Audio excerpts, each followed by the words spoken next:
KRON 4's 1906 earthquake centennial coverage continues, hour by hour.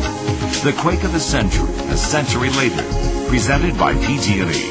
Now, KRON 4's Mark Danon and author James D'Alessandro.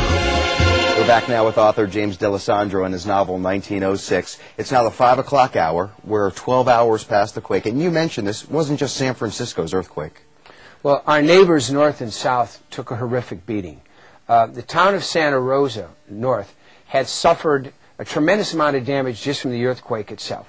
Buildings shattered, buildings collapsing, people trapped, a dozen victims pulled from the wreckage early in the disaster, and then it caught on fire. To the south, San Jose is suffering the same fate. It was a city of 25,000 people then. They had enormous damage in the downtown area. They didn't suffer quite the fires that the other cities did, but they still had a lot of damage.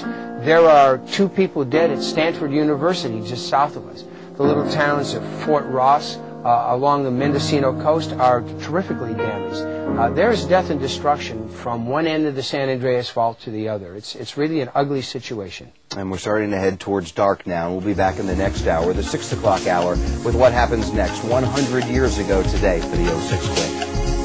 KRON 4's 1906 earthquake centennial, hour by hour, presented by PG&E.